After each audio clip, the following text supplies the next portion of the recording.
Hi friends, எல்லாருக்கும் வணக்கம். இன்றைக்கி இந்த வீடியோவில் நம்ம எதை பற்றி பார்க்க போகிறோம்னா, தோட்டத்துக்கு மண் கலவை ரெடி பண்ணுறதுக்கு, மாடி தோட்டத்துக்கு வந்து மண் கலவை ரெடி பண்ணுறதுக்காக மண் கொண்டு வந்து வச்சுருக்கிறோம். பாருங்க, ஒரு பங்கு தோட்டத்து மண் கொண்டு வந்து போட்டோம். அப்புறம் சாண ஈரம் கொஞ்சம் எடுத்துக்கிறோம். இது கூட கொக்கோபித். அப்புறம் வந்து என்னென்னா, நம்மளே வீட்டு காய்கறி கழிவில் வச்சு உருவாக்கின கம்போஸ்ட், அந்த உரம் கொஞ்சம். இப்போ நம்ம இதையெல்லாம் சேர்த்து கலக்க போகிறோம். ஏன் இந்த இதெல்லாம் இவ்வளோ இந்த 4 வகையான கலவைகள் நம்ம சேர்த்துறோன்னா, மண்ணுக்கு வந்து நல்லா சத்து இருந்தால் தான் செடி நல்லா க்ரோத்தாக வளரும். அதனால தான் வந்து நம்ம சொந்தமாக இப்போ வீட்டில் காய்கறி கழிவுகள் நிறைய வேஸ்ட் ஆகுதுல்ல, அதையெல்லாம் வேஸ்ட் பண்ணாமல் நாங்கள் என்ன பண்ணுறோன்னா, அதுக்குன்னு ஒரு ட்ரம் வச்சுக்கிறோம். அந்த ட்ரம்முக்குள்ளே போட்டு வச்சு அதில் கொஞ்சம் மண்ணை போட்டு அதை நல்லா மக்கிற மாதிரி அந்த நிலைக்கு வந்ததுக்கப்புறம் அதை நம்ம உரமாக பயன்படுத்தணும். செடியோட வளர்ச்சிக்கு வந்து நல்லா பயன்படுத்துறதுக்கு யூஸ் ஆகும். இப்போ அதைத்தான் நான் இப்போ மண் கலவைக்கு நான் யூஸ் பண்ணிட்டுருக்கிறேன். கொஞ்சம் சாண எருவும் போடும்போது என்ன ஆகுதுன்னா, நல்லா உரம் கிடைக்கும், நல்லா செடி வளரக்கூடிய உரம் வந்து கிடைக்கும். இப்போ எல்லாத்தையும் நம்ம கலக்கிட்டு இருக்கிறேன்.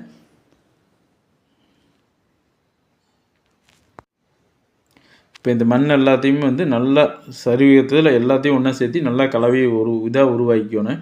அப்போ தான் நம்ம வந்து நமக்கு அந்த உள்ள ட்ரம்முக்குள்ளே போடும்போது மண்ணோட இது வந்து கலவை வந்து கரெக்டாக இருக்குது.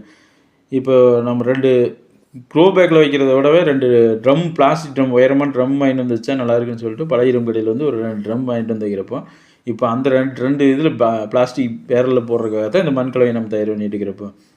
இப்போ மண் கலவை வந்து ஓரளவுக்கு நல்லா கலக்கிட்டேன். எல்லாத்தையும் நல்லா கலக்கி இப்போ அந்த 2 பேரலில் போட போகிறேன். வேறு இதுதான் நல்லா கொஞ்சம் உயரமாக, க்ரோ பேக் கூட கொஞ்சம் சிறுசாக இருக்குது. இந்த மாதிரி உயரமான பிளாஸ்டிக் ட்ரம்மாக இருந்தால் கொஞ்சம் செடி வளர்ச்சி வந்து நல்லாயிருக்கு. காய் நிறைய காய்ங்க அந்தளவுக்கு. அதுக்காக தான் இந்த ட்ரம்மில் இப்போ மண் போட்டுருக்குறோம். இப்போ கொடிக்காய்கள், பழமரங்கள் இந்த மாதிரி வைக்கும்போது இந்த மாதிரி நம்ம உயரமான ட்ரம் பயன்படுத்தணும்னா, நிலத்தில் நம்ம வச்சா இப்படி வேர் நல்லா ஆழமாக இறங்கி நம்ம நல்லா காய் வச்சா இப்படி ஈல்டு கிடைக்கும், நல்லா காய் நிறைய காய்க்கும். இப்போ பழமரங்கள்லாம் நல்லா வேர் இறங்குறது வந்து நல்லா ஆழமாக இறங்கும். அதுக்கு ஈக்குவலாக இருக்குது நம்ம இந்த மாதிரி உயரமான ட்ரம் மாடியில் வைக்கும்போது. க்ரோ பேக்கில் நம்ம வைக்கும்போது பார்த்திங்கன்னா, அந்தளவுக்கு வேர் வந்து ஆழமாக இறங்குறது இல்லை. இந்த மாதிரி உயரமான ட்ரம்மில் வைக்கிற அளவுக்கு வேர் வந்து உள்ளே இறக்குறது வந்து கம்மியாக இருக்குது. அப்போ கொஞ்சம் நம்ம வச்சு கொஞ்ச நாள்லேயே பார்த்திங்கன்னா அந்த செடியோட வளர்ச்சியே நின்று போயிடுது. இப்போ நம்ம பாருங்கள், இது மண் ஃபில் பண்ணிட்டோம்.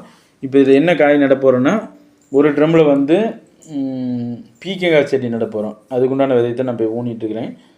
பீக்கங்காய் செடி ஒரு ட்ரம்மில் வருங்க, ஒரு 5-6 விதை ஊனலான்னு இப்போ ஊனிட்டுருக்கிறேன் நான். இப்போ இந்த விதை ஊனிட்டு மண்ணை போட்டு நம்ம நல்லா இது பண்ணி விட்டோம். விதை முளைச்சி வந்ததுக்கப்புறம் கண்டிப்பாக அதை ஒரு வீடியோ நான் போடுறேன் உங்களுக்கு. இன்னொரு ட்ரம்மில் பார்த்தீங்கன்னா சுரைக்காய் விதை, இது ஒரு ட்ரம்மில் நம்ம ஊனி வைக்கிறேங்க. இதுலேயும் ஒரு 6 விதை ஊனலான்னு தான் ஊனிட்டு இருப்போம்.